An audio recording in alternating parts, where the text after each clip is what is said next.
Sixth in for Texas, number 7, Kevin Durant. Calling it. He's calling for it, and you see Sengun run in. Let's see that replay again. What? Look at Sengun right here. Yes, he's calling for a timeout right there. Houston, you don't have a problem.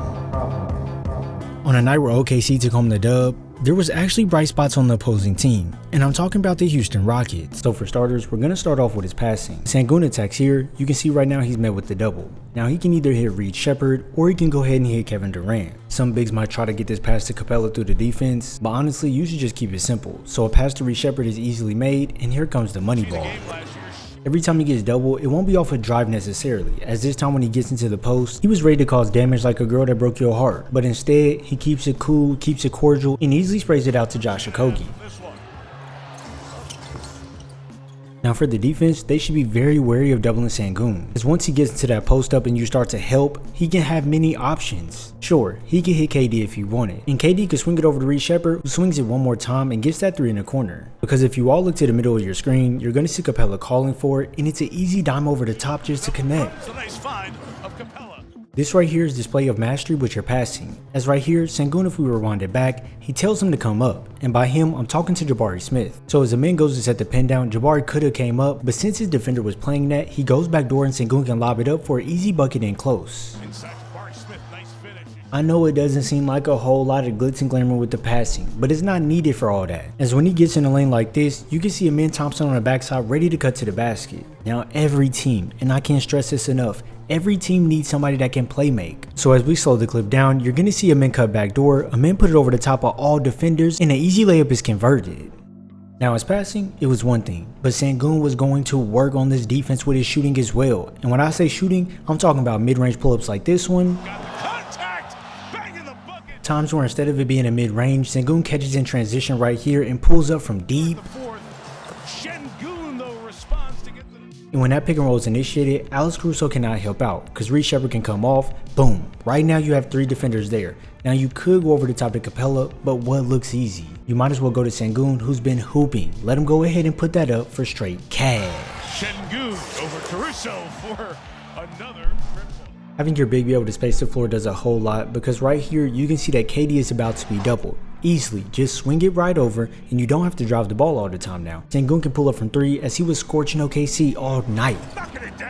If it wasn't his deep range shooting, well, Sengun was going to work inside. And I mean seriously, post-ups, drives, everything. When he gets the ball versus Chet right here, he sees that he can go baseline. Now the reason being is because he's scouting the whole floor and he can see that Chet's weight is all on that side. So as we push play, you're going to see Sengun spin off, put that hook into him right there, which makes Chet fold a little bit, get inside, easy bucket off the glass. Real aggressive, real tough. And then when he wanted to put the ball in the deck, he could get right in the Chet's body off this change of pace drive, and right here, you would think he would probably try to look to pass or would get blocked. But Sengun, he was playing very aggressive, so he gets right inside, bodies off Chet, and gets all the way to the glass. Anything you needed from Sengun, he could go do. And trust me, this is why I say Houston, you don't have a major problem, because Kevin Durant was also hooping too. Now as we all know, Lu Dort was playing aggressive defense, and this is why KD can get past him this time. Because when you can get lower than the defender and get into their hip, this is when you can burst past, slip right around them, and now all you're worried about is the help defender. Jalen Williams is going to get there, but KD, he's a 7-footer. Like, let's not say 6'11", he's 7 foot. He can get right over the top of this, and it's an easy bucket, but hey,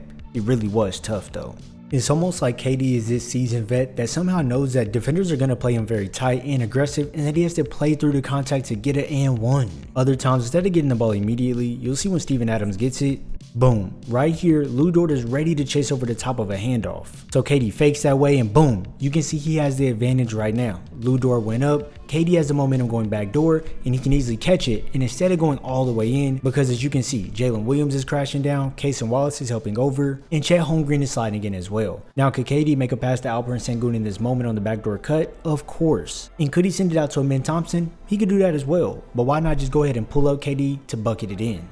When watching KD, he just makes everything look smooth and he puts defenders in a blender. Right here, he doesn't have to do too much, but it looks like a lot. That snatch back into a rise up pool. Imagine you're at the rec center, use the screen to get the switch off the best defender who started guarding you, and now when you get it, it's time to bake. When KD gets here, 3 defenders are all on him. And all of us at Hoop, we've experienced, when you get to your spot, everybody's crashing in on you. But for some of us, we would probably make that pass to Reed Shepherd. But for KD, he's just different. bogey. How many times have we watched him? Durant will not only make you pay if you try to gamble on a steal here like Casey Wallace does, boom, you see him go for it. He wants to get that, but KD, arms long, he can go ahead and catch it, and right here is where he uses the rip through to beat him right to a spot with one dribble, easy pull up jumper. Layup. Yeah, that bucket was a layup, and when KD uses a post up to then spin off, you're going to see him get doubled, and theoretically, on most guys, this would probably help, as it would mess up their focus and probably make them miss the shot. But KD's been doing this way too long, and this is pure butter. Putting KD on the Rockets gave them a certified bucket getter. So here off the miss, Amin can kick it out to KD, and look right here, boom. Lou Dort is flying through the air because he wants to stop the tray ball. But hey, it's just an up fake into a one dribble pull up, and this is straight money. Now it wasn't just KD causing damage, as when Amin comes off the screen, boom, he can attack Chet any way he wants. Now he could go left, but if you look at Chet's foot, it's up high on one side. This is where Amin can change directions in a quickness, then he gets into Chet's body right there, and this could have been an and one. Thompson here taking it over. Anytime he wanted, Thompson could get into the lane with 2 feet. So right here, even though Casey Wallace seems like he's standing his ground, this is nothing for Amin, as he'll use that spin move to get into the lane, and then it's an easy layup right at the front of the rim. His attacking game is so strong that it doesn't matter if he bumps into defenders. Once he's right there, he'll take that contact and he will convert the bucket. Other times, instead of moving real fast, he'll take his time navigating on the floor, and then he'll bounce into the lane with that low carry as we see here, and another and one is provided.